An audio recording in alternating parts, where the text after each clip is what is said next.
haven't washed my hair in 8 days. You already know what we're talking about here today, diffusing. So, I used to never diffuse my hair. And then I learned the magic and wonders that can come with diffusing. But I must confess, I diffused my hair horribly wrong for a very long time before figuring it out. So that you don't make the same mistakes and end up with Hermione hair, we're gonna be walking through the do's and the do-nots of diffusing. Diffuse, air dry, pixi diffuse, hover diffuse, plop. Do you need the latest and greatest Dyson diffuser? Or could you simply use a schmeggly regly diffuser? If you're as confused as I used to be, you have come to the right place, my friend. We're gonna walk through this and simplify everything. First things first, let's jump in the shower. Excited to have Herbal Essences sponsoring the product portion of today's video before we dive into our diffusing. So today I'm using the new sulfate-free avocado and argan oil line from Herbal Essences. This line in particular is dedicated to really strengthening and repairing your hair. It is sulfate, paraben, and of course, PETA cruelty-free.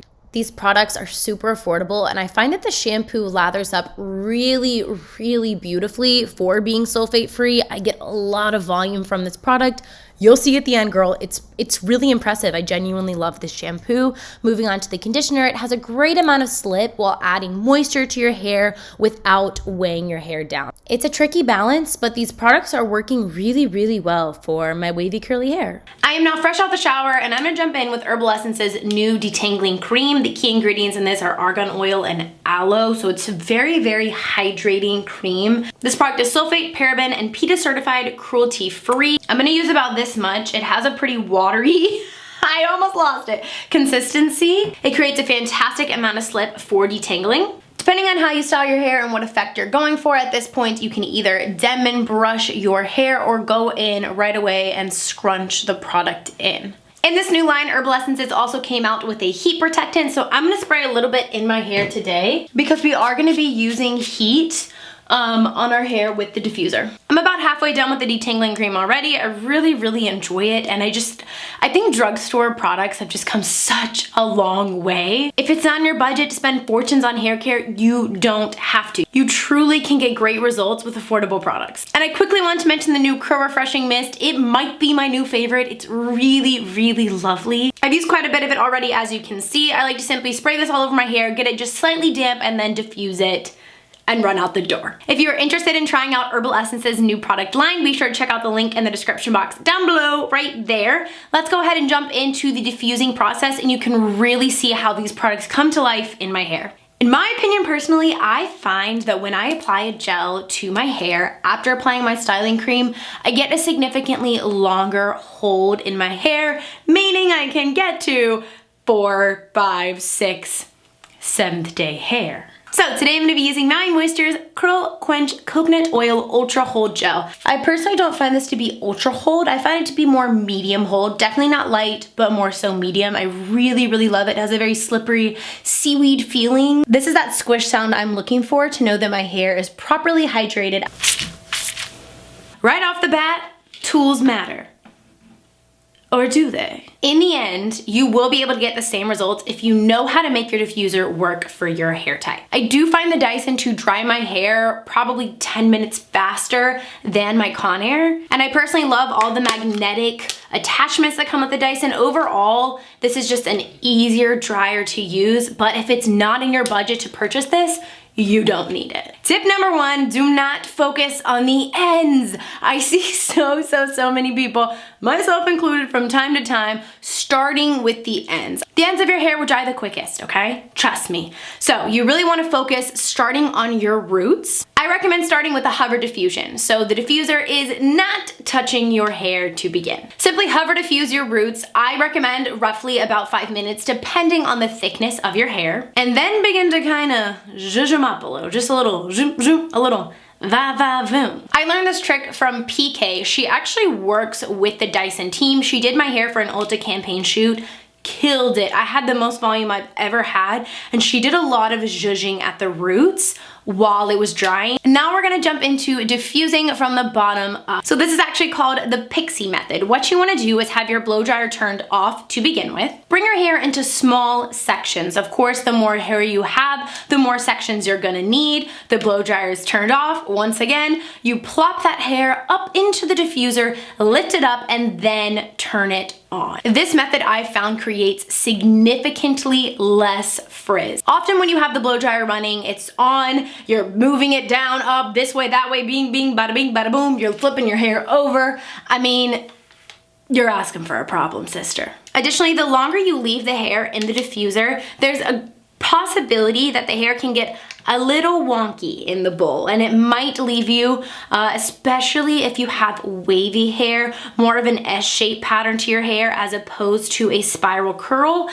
You can often be left with a little bit of a wonky wave, let's say. In order to combat that, I recommend doing small sections and not leaving your hair in the diffuser for a long period of time. Now you may be asking yourself, to use heat or not to use heat?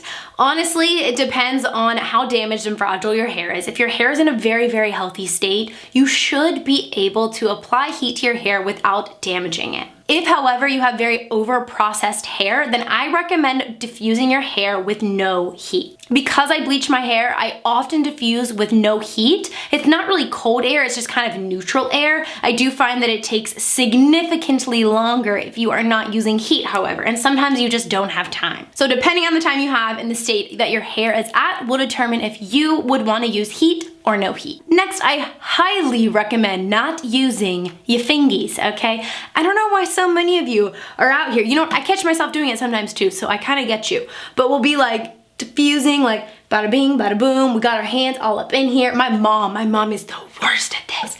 And like as it's drying, she'll just be like, what do you think? And she'll be like zhuzhing and zhuzhing. I'm like, Mom, stop, drop, and roll. Do not touch your hair.